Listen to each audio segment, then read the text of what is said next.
Assalamualaikum warahmatullahi wabarakatuh. Nama saya Muhammad Endi Saputra dari kelas 11-2. Di sini saya akan membahas perlawanan bangsa Indonesia melawan kuasa negara kolonial. Topik yang saya ambil kali ini adalah Perang Banten dan Perang Padri. Mulai dari konflik, latar belakang, siapa saja tokoh yang terlibat, lokasi perang, dan lain-lain. Berikut penjelasan lebih lengkapnya. Pendahuluan. Kedatangan Belanda pada awalnya tidak dilandasi oleh keinginan untuk menguasai seluruh wilayah Nusantara. Ketika ambisinya berubah untuk menegakkan sebuah negara koloni, muncul gelombang perlawanan dari penduduk lokal. Perjuangan melawan dominasi kekuasaan Belanda di Indonesia melalui masa yang sangat panjang. Masuklah kita ke topik yang utama, yaitu Perang Banten. Definisi, perlawanan ini merupakan bentuk perjuangan rakyat Banten yang dipimpin oleh Sultan Ageng Tirtayasa untuk mempertahankan kemerdekaan dan kemakmuran Banten dari cengkraman VOC. Perang Banten, latar belakang. Perang antara ayah dan anak yang terjadi di Banten disebabkan oleh perselisihan antara Sultan Ageng Tirtayasa dan Sultan Haji. Perbedaan paham antara Sultan Ageng Tirtayasa dan Sultan Haji diperkeruh oleh politik adu domba VOC yang akhirnya melahirkan perang saudara di kerajaan Banten. Pasalnya, VOC menghasut Sultan Haji bahwa yang menjadi raja selanjutnya adalah Pangeran Purbaya. Sejarah Perang Banten. Sultan Haji yang pada saat itu sudah terhasut oleh VOC melakukan penyerangan terhadap Sultan Tirtayasa dibantu oleh VOC. Sultan Tirtayasa yang terpojok melarikan diri dari keraton dengan pasukannya berpindah ke daerah Tirtayasa dan mendirikan keraton baru. Sultan Agung Tirtayasa segera mengumpulkan bekal dan kekuatan untuk kembali merebut istana Suroswan. 1 tahun berselang, pasukan Sultan Ageng berhasil mendesak pasukan Sultan Haji pada tahun 1682. Sultan Haji yang mulai kewalahan berusaha meminta bantuan kepada VOC. Bersama dengan VOC, Sultan Haji mampu meredam perlawanan dan memukul mundur pasukan Sultan Ageng sampai ke Bogor.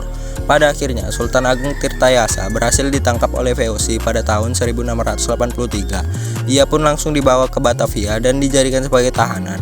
Setelah Sultan Ageng Tirtayasa digulingkan, Sultan Haji menjadi Raja Banten. Kesimpulan, VOC yang awalnya berdagang berubah pikiran untuk memonopoli perdagangan di kawasan Banten. Untuk bisa mengambil alih wilayah Banten, VOC melakukan debat et impera atau politik adu domba untuk menghasut Sultan Haji. Singkatnya, Sultan Tirtayasa dikalahkan dan Sultan Haji menjadi raja. VOC pun memonopoli perdagangan dan secara tidak langsung VOC telah menaklukkan kerajaan Banten. Penutup, latar tempat, Kesultanan Banten Jawa Barat tahun 1527 sampai dengan 1684. Tokoh, Sultan Ageng Tirtayasa dan anaknya Sultan Haji. Kemenangan atau kekalahan, yaitu yang didapat adalah kekalahan. Apa yang didapat dari perang tersebut tentunya adalah kecewaan Sultan Ageng Tirtayasa terhadap anaknya. Perang Padri, periode setelah abad ke-19. Definisi, Perang Padri adalah perang yang terjadi dari tahun 1803 sampai tahun 1837 di Sumatera Barat, Indonesia, antara kaum Padri dan adat. Kaum Padri adalah umat muslim yang ingin menerapkan syariat Islam di negeri Minangkabau di Sumatera Barat, sedangkan kaum adat mencakup para bangsawan dan ketua-ketua adat di sana. Mereka meminta tolong kepada Belanda yang kemudian ikut campur pada tahun 1821 dan menolong kaum adat mengalahkan faksi Padri. Namun, hal tersebut gagal dan malah menjadi bumerang bagi Belanda. Sejarah Perang Padri. Latar belakang. Pada awalnya, penyebab terjadinya Perang Padri adalah karena adanya perbedaan prinsip mengenai ajaran agama antara kaum Padri dan kaum adat. Sebab kaum Padri atau kelompok ulama ingin mengubah kebiasaan-kebiasaan buruk terjadi pada masyarakat kaum adat. Berawal ketika 3 orang haji dari Mekah kembali ke Indonesia pada tahun 1803, yaitu Haji Miskin, Haji Sumani, dan Haji Piopang, yang berniat memperbaiki syariat Islam. Konon, kebiasaan buruk yang dimiliki kaum adat adalah mereka senang bermain judi, sabung ayam, minum minuman keras, merokok, dan penggunaan hukum matriarki untuk pembagian warisan. Peperangan saudara. Hal inilah yang kemudian memancing amarah kaum Padri dan beberapa nagari dalam kerajaan Pagaruyung bergejolak.